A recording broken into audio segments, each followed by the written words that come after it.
facility residents to walk in solidarity against violence. Accused killer Bhosip Kaiwi in quarantine. And union women call for tougher laws. This is National EMTV News with Helen Seah.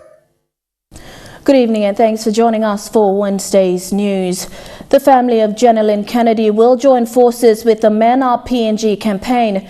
In a united front, they plan to stage a walk for Jenilyn from the Parliament House to the Sir John Guy Stadium indoor complex. They will call for action and for justice to be served for all domestic and gender-based violence victims. The afternoon walk will be followed by a vigil night held to remember the life of a beautiful young mother cut short when she was brutally murdered. Annette Cora reports. Part and parcel of the call for action campaign tomorrow would be to have a forum with government and all stakeholders to look at ways to strengthen the law if need be, ensure the police are more responsive and accountable when dealing with such cases, and to push for the state to provide long-term support systems for victims of family and sexual violence. Way forward for this country is to put trust back to our police. If we don't put trust back to our police department, where else can we go? When we talk about taking back PNG, it starts with every individual 8 million citizens of this country to have a change of mindset, a change of attitude, and build the trust within our own countrymen. You cannot expect an American or an Australian or a Chinaman to come and make miracle in this country with our laws and our existing problems. We ourselves need to rise up. We need to change inwardly. We need to put back trust where it's supposed to be. Jenilyn's auntie, who has been very vocal about bringing back public confidence to the existing systems and laws, adds that compensation should be done away with. She stated with the reassuring support of the Men Are PNG campaign group. Do not ever think of compensation. Those days, and passing Blatumuna, these are some of the cultural things that destroys, that suppress the existing laws that we have. The system is failing us. We will push to make compensation a crime. Families who receive compensation must be prosecuted, because once you get compensation, it just waters down the crime. Similar sentiments were reiterated by a spokesperson from Jenilyn's family, who made reference to the national handout that was launched by the previous government in 2016 and how this can be better looked at into addressing cases of violence in the country. And if the government can focus more on the strategy and say, where did we go wrong? Who is the implementing agency? So the family, as a family, we are saying that there are already laws in place to penalize and send these people to jail and all that. In addition to that, we don't have to reinvent the wheel again. You know, the statistics are overwhelming. They're already there. Tomorrow's Walk for Jenilyn campaign is expected to be a catalyst, a call for commitment to address the gaps in the existing system that continues to fail Papua New Guineans seeking justice. All stakeholders, agencies and interested groups are invited to convene at the Parliament House gates at 3 p.m. tomorrow for the walk to begin towards the Sir John Guy's indoor complex, where a commemorated vigil will be hosted by the Men Are PNG campaign group to observe the call for action on Jenilyn's death and all other victims of domestic and gender-based violence victims. Annette Cora, National EMTV News. Murder suspect Bhosip Kaiwi was transferred this morning to the Bumana prison facility. He will be in quarantine for 14 days. That's according to the Correctional Service's strict COVID-19 protocols for all new remandees. COVID-19 pandemic controller and Police Commissioner David Manning in a statement said this in response to concerns that the accused has been treated differently from other prisoners. Manning says he has been advised by the CS Commissioner Stephen Pokanis of the COVID-19 protocols in place, and it was only right to follow protocols by keeping Kaiwi in isolation for 14 days before he is released into the general population. Pokanis told Manning the risks within the detainee population is high and any spread into the prison camps will be disastrous. The controller urged those concerned not to create unnecessary anxiety by misleading the public. He says instructions have been issued to police officers to dig deeper into this case and hold those responsible, including police, if they had been negligent in their duties to help Jenilyn. He commended the CS for its strict quarantine procedures for the health and security of prisoners from those going into prison amid the current pandemic. The women's wing of Papua New Guinea Trade Union Congress also called for zero tolerance on gender-based violence in the country. They want the government to enact stricter measures to punish violent offenders. PNG-TUC Women's Representative Wilma Kossi said perpetrators and accomplices of GBV must be held accountable and face the full brunt of law. Following the rise in gender-based violence in the country, the women's wing of the PNG Trade Union Congress, including women representative of All Workers Association, has condemned the act of violence in the country. They say violence in the country is a major problem causing disharmony in societies. They are calling on the government to enact strict measures to ensure zero tolerance on gender-based violence. We, the voice of workers, women, mothers, the cornerstone of each family, challenge the PNG government as a member of the international community and a member of the International Labour Organization to take action. According to the PNG-TUC women representative, Melanesian culture does not allow killing of women even in tribal fights. However, this is becoming a norm in most PNG societies. And with this inhuman abuse thriving in homes, the future of workers in the country does not look good. This must stop. Perpetrators and accomplices must be held accountable and face the full brunt of the law. No one should be above the law. A privileged background should not give you a golden pass to abuse and murder. A representative of PNG Bankers Association also raised concerns on the future of women and girls in the country. She says it is not right for women to be bullied at home or even at workplace. She is calling on the male population to rise up and help address this issue. What we say should matter. How we feel should matter. And I think the government has taken too long. I'm not sure what is driving this. Is it because our culture is driven by masculinity, that you don't want to lose face to, stand behind a cause that's standing for women? Or do you want to wait for your daughter to be a victim? The Police and Correctional Services Association also raised concerns on the enforcement of GBV laws in the country. They say those given the responsibility to enforce these laws must step up and enforce. They say there must be safe houses for women and girls to seek refuge and get confidence and support. Violence against women is in head, while passing the law, but the enforcement is not there. So those of us who are responsible for enforcing that law make it work, so that especially the girls could find refuge and protection, confidence. Women, they have a triple role in our society, in this country.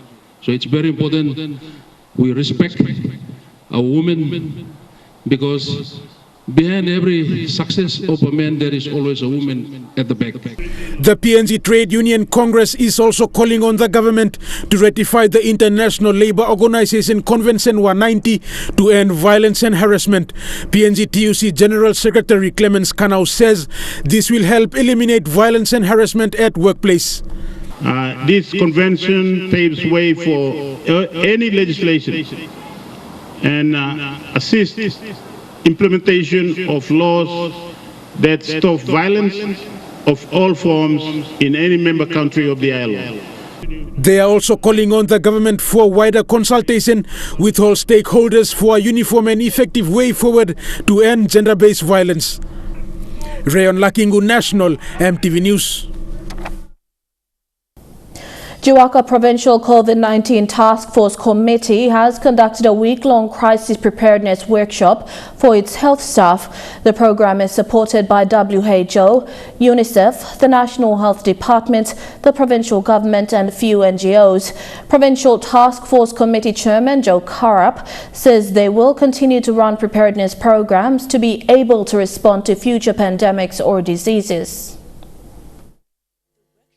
The workshop is focused in the training of trainers for medical staff in all the health facilities in Jiwaka province. They will be trained to prepare to respond to the COVID-19 pandemic as well as prepare for other diseases. This is the second workshop and will continue to all the districts and health facilities in the province so that health practitioners are upskilled to be ready to treat patients with COVID-19 or such.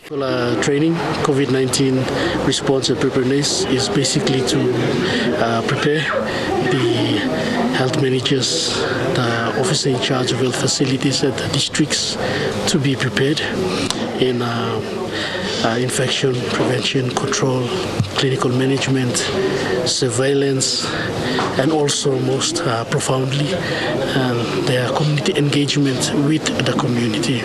Participants are being trained on humanitarian work in civilians, risk communication, infection prevention, clinical management and community engagement. The Provincial COVID-19 Committee has been implementing preparedness and response measures since March 23rd to prevent COVID-19 from entering the province.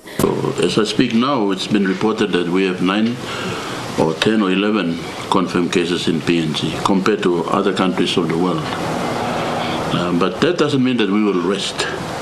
So the training today that will run for 1 week is in line with preparedness. I think we have covered almost 50% of our health workforce. The next 2 batches we will cover another 50%, and by then we should be done teaching all our health workers to know how to do the response, be in the response, and to care for themselves as well as the community at large in Jiwaka. Governor Dr. William Tongap made available a 1.7 million kina to the Task Force Committee. Anglim South Wagi MP Joe Cooley also supported in purchasing ambulances and renovating the existing Kindeng Health Center as an isolation center. There's one lesson that all government advisors, planners and people who look after the public finance, we should think about upgrading our facilities. We must upgrade our facilities. This time is COVID-19. Maybe next time is another outbreak of another disease. 5 health centers in the province were renovated and upgraded into quarantine and isolation centers. These isolation centers are Kindeng Health Center, Minch District Hospital, Kimil Health Center, Nondugul Health Center and Tabibuka Health Center. Vasenata Yama, National EMTV News, Mount Hagen. After more than 2 months of being cut off from the rest of Chimbu, the road to Mount Willem in the Gembok district was cleared last week. This was done through the joint effort from community-based organization, the Kumura Foundation, the District Development Authority and landowners. Following the road clearance on Friday, June, 2 local trade store owners became the first people to transport goods from Kundiawa into the area. The road blockage caused by a landslide back in April cut off road access and killed 10 people, destroying gardens and other properties, affecting the flow of service delivery into the area. According to Kumura Foundation's director, Vincent Kumura, this affected SMEs, coffee farmers, schools and healthcare services in the Bundi district in Medang as well, because they access much of their services from Kundiawa. The foundation, under its community service focus, met with landowners in the disaster area who cooperated to have the road cleared with machinery and fuel support from the district and provincial authorities. Mr. Kumura said while the road access is now cleared, allowing services to resume, there is still work to be done. He is calling on the responsible district and provincial authorities and other stakeholders to support. You're watching National MTV News. Among stories after the break, new fishing ventures in Hagen Gulf and landowners tussle over more on oil shares. Those stories when we come back.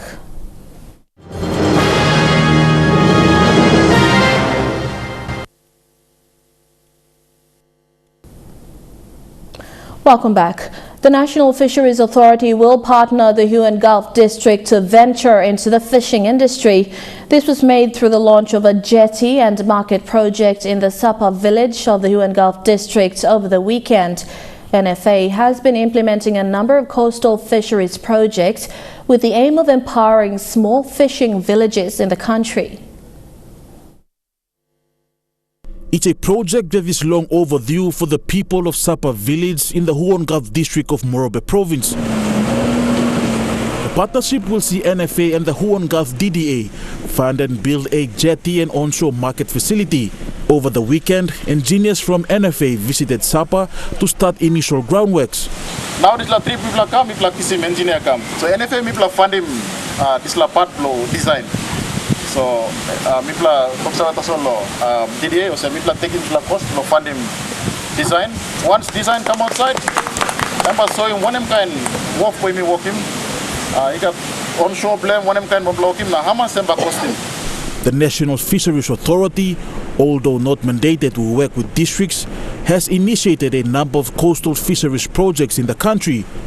This has seen jetties, ice machines, including market facilities being built so that local fishing villages can benefit by selling or supplying their daily catches to major markets throughout the country. People look walking on jetty here. Okay, jetty na. People try also look community market. Once this project is complete, Sapa village will be one of many similar fisheries projects along the Morobe coastline that will be linked to a proposed fisheries hub at Lace Voco Point. This hub will be designed to be a major distribution center of fisheries products to both local and international markets. With this, the local MP Rosimo has pledged his administration support and says they will work with NFA to see this project through. We play around in Manila, we play some sample concept. Online now become creative all book, law school, administrative finish. That's all line of Pinsaven, only capture him, NFA. It is our program. Now you go outside. So we play strong in this work, what the Mufla. Demand we play become through. So these people can go find a lot of fish. We'll have in this market, bigger freezer, bigger generator, or some even supportive. Stanley Over Jr., National MTV News. Director of Moran Oil Limited has refuted claims by another faction, the Apora Uri resource owners. This is in relation to 5% interest share acquired from Eda Oil Limited under KPHL. Moran Oil Chairman Mark Phillips says the company was approved in 2017 after refusing to sign the UBSA in Kokopo 2009. However, the Apora Uri Group says Moran Oil Limited is not in the trust deed agreement for the oil project on the borders of Southern Highlands and Hela Province. Today, 12 stock clans in the Omo Power People's Association received their share certificate under the Moran Oil Limited company. However, this company has been alleged to be formed outside the trust deed agreement signed in Kokopo in 2009. The other faction reiterated their claim.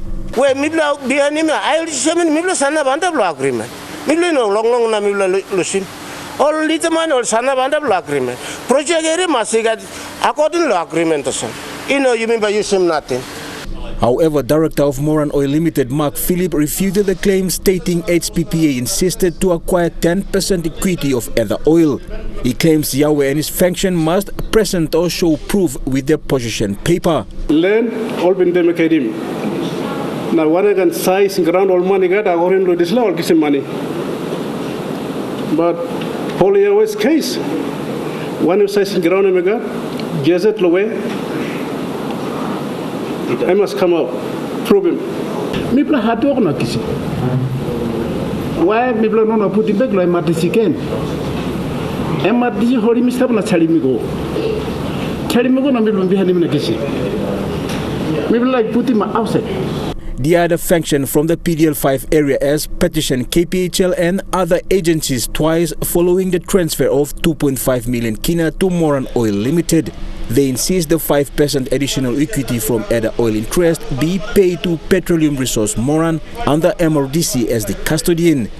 And we've never written a letter to Kumul Petroleum, or we've never signed a document saying that transfer 2.5 million into Moran Oil Limited. Who's the owner of that company? Who established it? Why Wabusong you send it there? Why you have an agreement with Moran Oil to transfer the 5%? We are in dark. We don't know why this is happening. They believe the rightful entity to park the money is PRM. They are urging KPHL through the office of MD Wabusong to respond to the claims. Company staff of PRM M where Niblasa Kisi royalty goody. Money must call this blood now 2.5 million. You pay me along Moran Well Limited. Very wrong. Okay, Nibla M11 plus month, that's all you pay. 11. Only 11. 35 plus month staff here. Monday will you not give him 2.5 million? Nibla Bagolo Wellhead. You can't come to Wellhead. Jack Lapava Jr. National MTV News. Clans in the disputed landowner company Moran Oil Limited were presented their share certificate today by Kumul Petroleum Holdings Limited. Chairman of KPHL, Professor Benedict Yaru, says the certificate is crucial for the identified landowners in the oil project. ILG chairmen from 12 different stock clans were present to receive the share certificates. The certificate bonds the clans under the Homo Power People's Association. Sotomato little heavy blue namelo ipla na ipla can look him money come inside or kege come but is lot of ipla make him kisa mo gubla lano no company blibla so the one money come in ipla invest in gena money yet ba make money you no gin mino lusim or get a pigini inside the PDL 5 lenonas no pabangram mi katim PDL inside or get a pigini blobby me karamba please.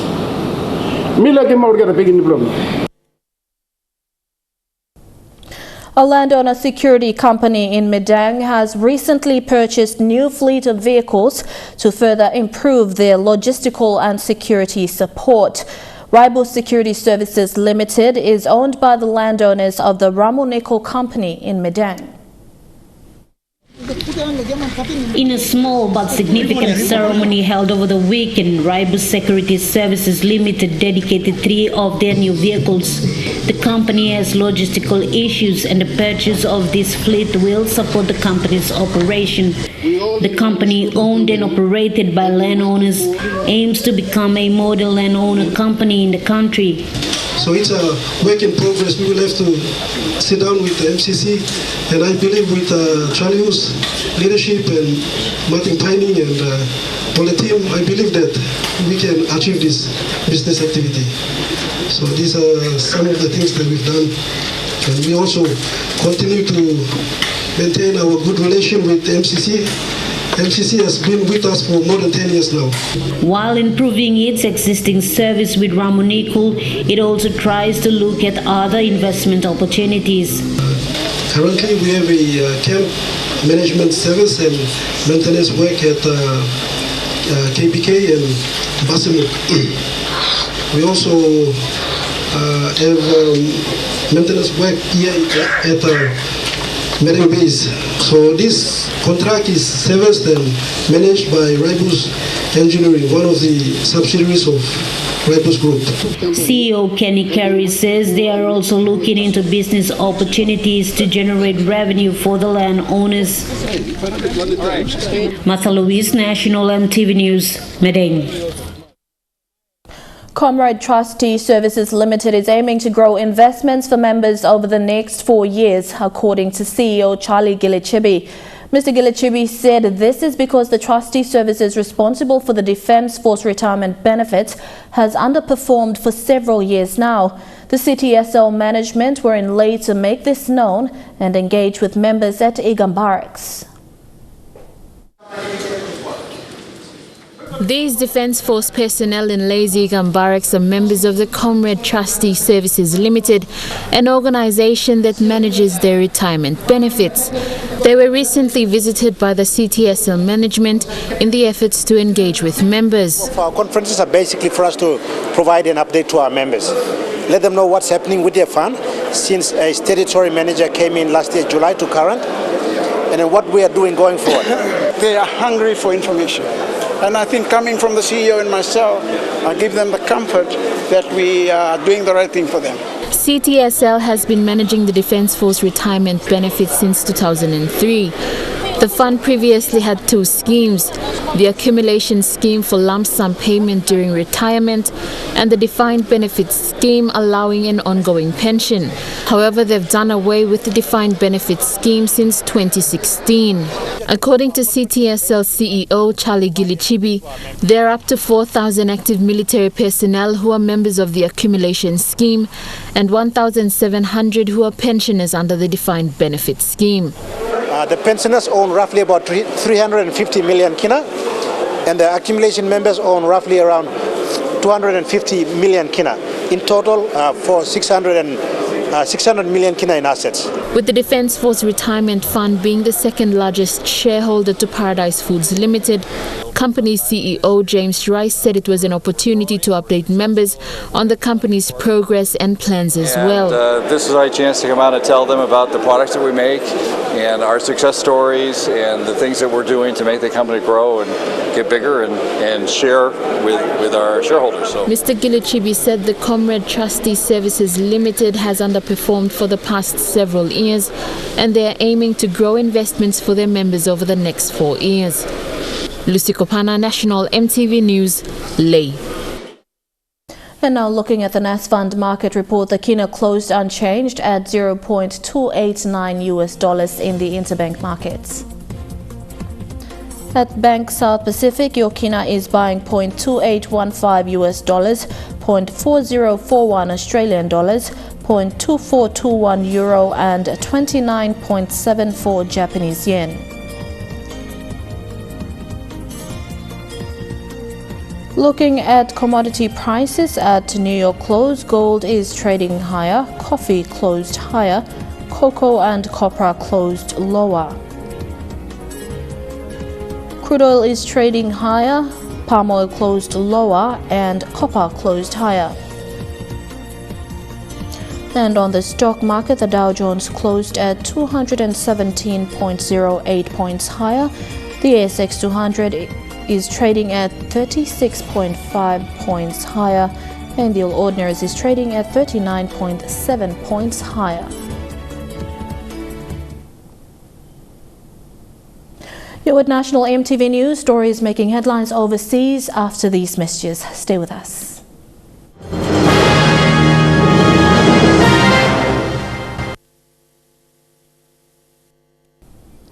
Welcome back to the news. Turning overseas, Australia is spending large on a new aggressive military stunt.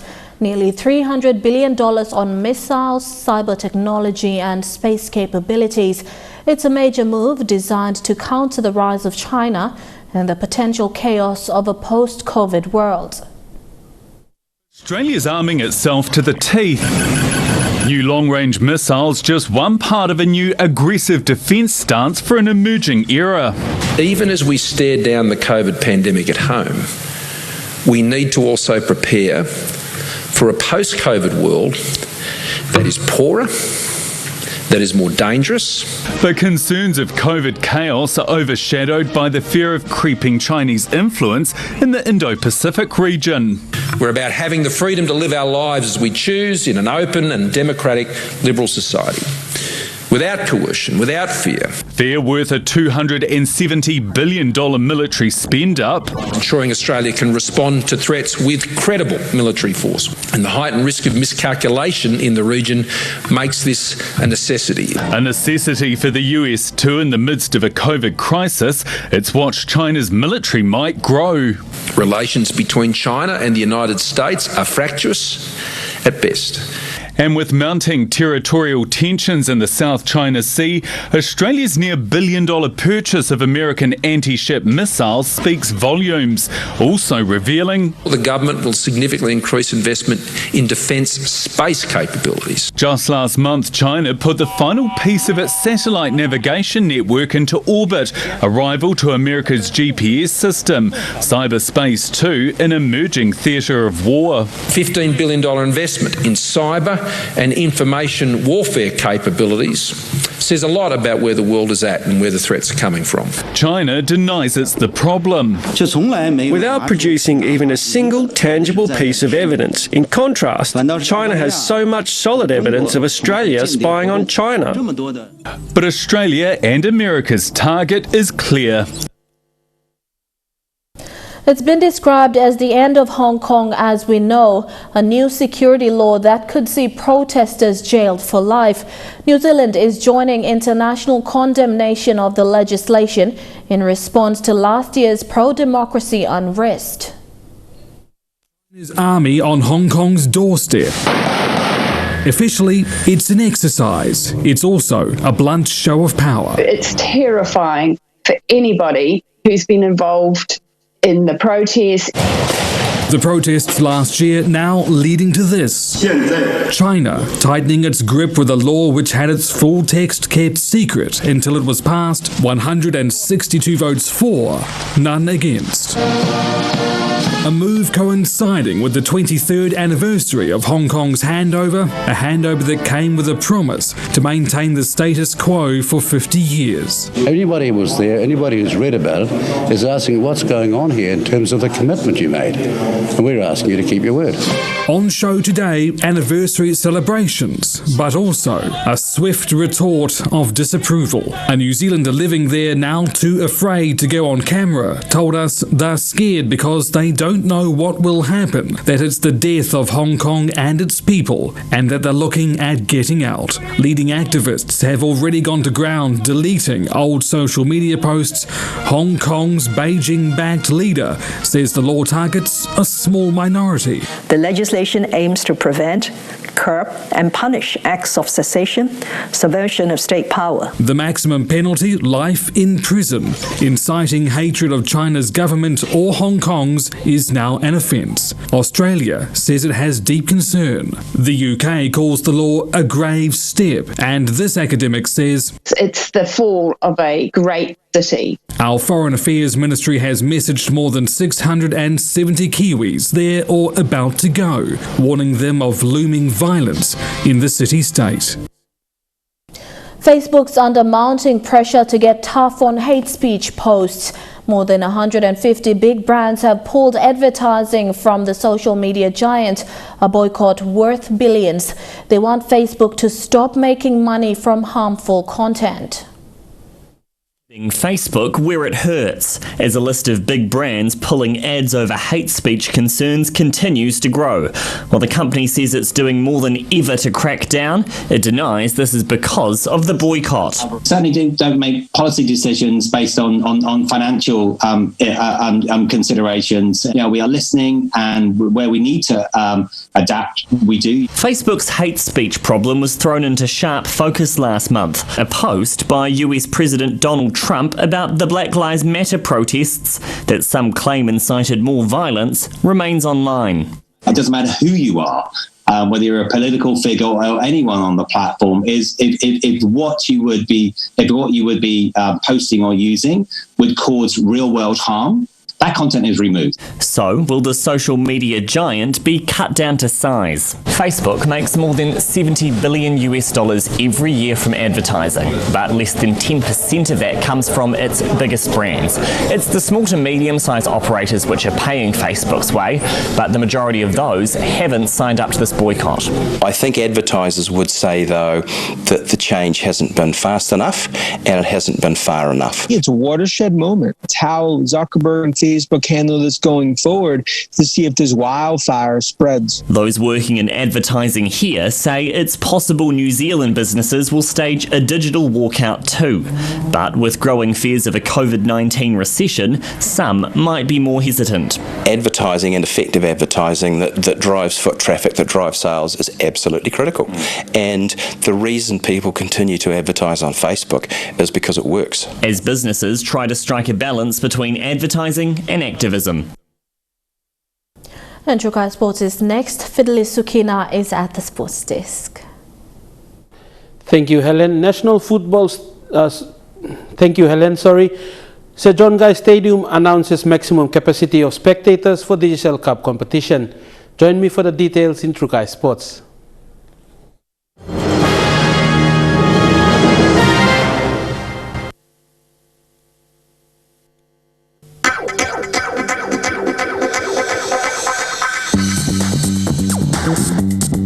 Trukai Sports.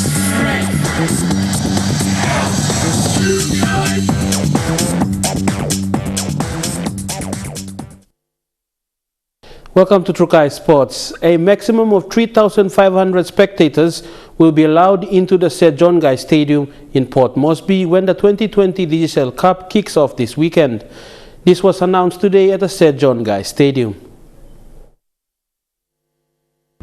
With the Intercity Cup competition to kick off this weekend on the 4th of July, there will be limited seating capacity at the Sir John Guy Stadium.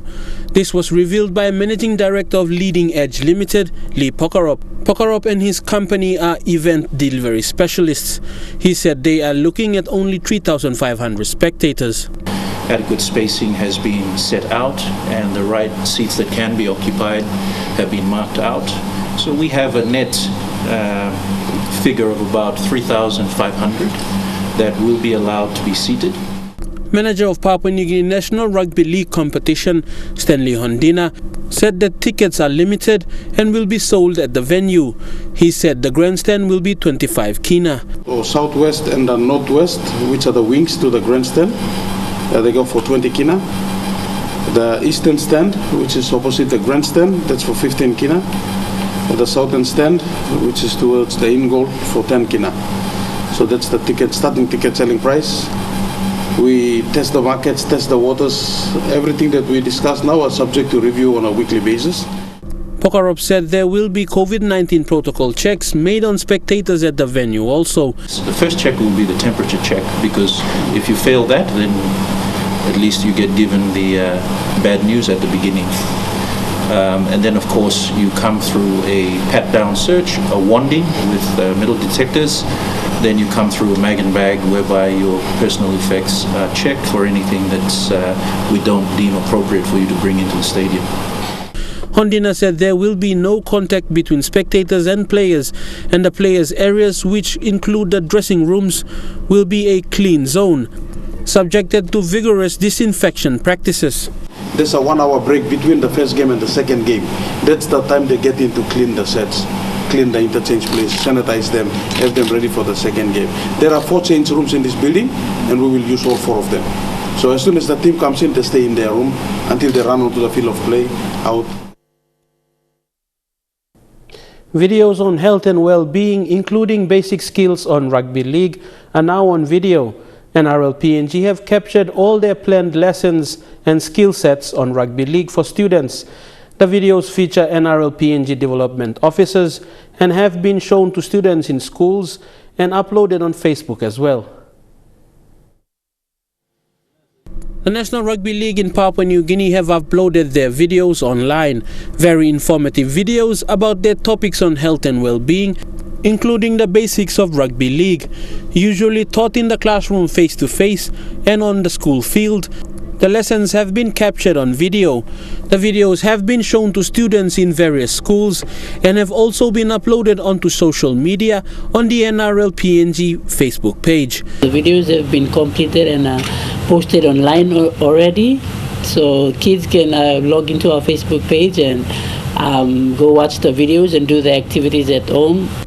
Kathy Nayap, NRL PNG manager, said to encourage students to keep themselves active and healthy, they want students to record themselves taking part in the basic stretches and going through the plays shown on the videos, with prizes on offer for those that send in their own rendition of the videos. We've asked the kids to video themselves doing their physical activities at home, and then sending the videos back to us via WhatsApp or inbox the videos to us through Facebook, so they can enter into a draw to win prizes. The men and women starring in the videos are development officers of NRL PNG and are based in Port Moresby, Goroka and Kokopo.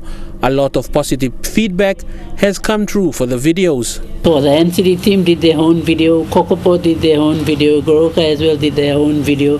So to see the kids, for the kids to see the deals, to actually doing the videos, teaching the in-class health lessons, and also doing the physical activities through the videos. It's been really engaging for the kids as well, and also the teachers have made some positive comments.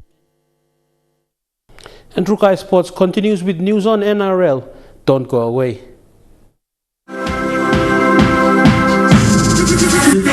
Trukai Sports.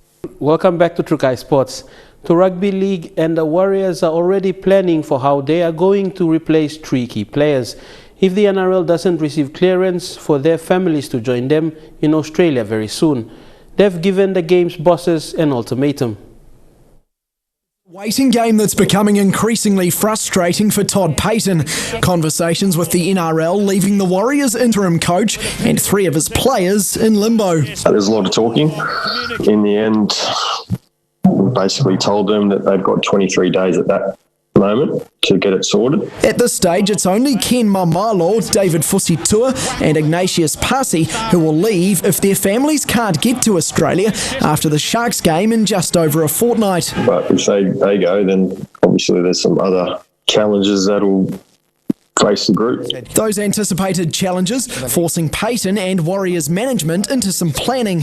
Having already had lone player Poasa Fa'amasili come and go, Payten says they're being prudent, drawing up a list of players who could join them. It'd be idiotic just to leave it until they go and then we're caught with our pants down, So if we haven't heard anything within a week, we've got to, push down that path. But the stand-in boss has also shed light on the conversations had with ARL Chairman Peter V'landys and NRL CEO Andrew Abdo after the big loss to the Storm. V'landys indicating the stumbling blocks they're facing to bring the families over. He said that everything happening in Victoria is not helping our situation. He has reapplied and he's taking it higher up the food chain, so to speak. None of that will help them this week, though. Captain and influential fullback Roger Tuivasa-Sheck ruled out of facing the Broncos after being found guilty of a shoulder charge at the NRL judiciary, making an already tough season one of nightmares. And that story ends Trukai Sports. Helen will be back with the weather details for the next 24 hours. Bye for now. Trukai Sports.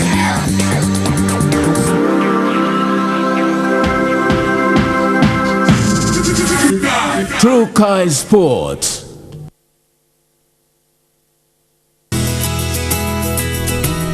This weather update is proudly brought to you by MoniPlus, with you always.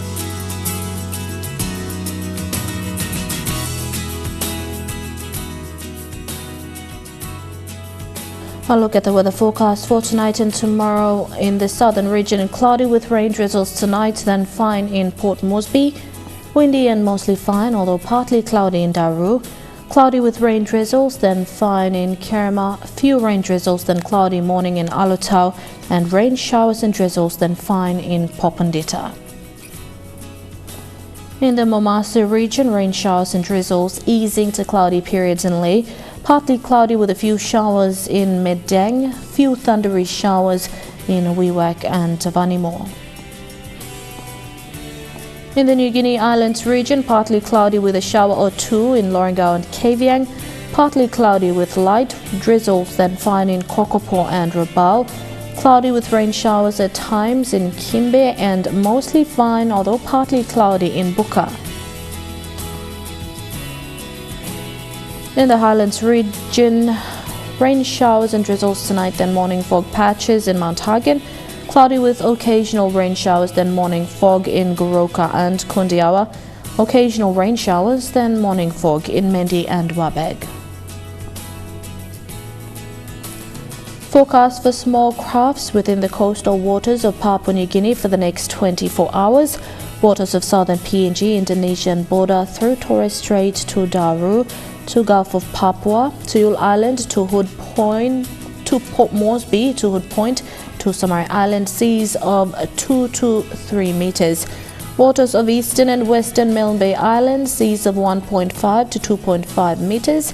Waters of East Cape to Cape Vogel to Finschhafen, and with waters of Finschhafen through Vitiaz and Dampier Straits, to Siasi Island, to Long Island, to Karkar Island, seas of 1 to 2 meters. Waters of Karkar and Manam Islands to Bogia to Wewak, to Aitape, to northern PNG Indonesian border, seas of 0.5 to 1.5 meters. Waters of Manus and its western group of islands, and with waters of New Ireland to East and West New Britain, and Bougainville waters, seas of 1 to 1.5 meters.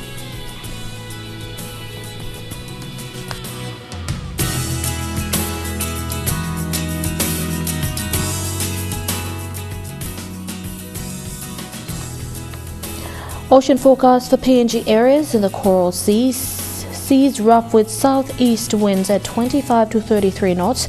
In the Solomon Sea, seas moderate to rough with southeast winds at 20 to 30 knots. In the Bismarck Sea, seas moderate to patches rough with east to southeast winds at 15 to 25 knots, increasing to 33 knots southwestwards. And in the Pacific Ocean, seas slight with east to southeast winds at 10 to 15 knots.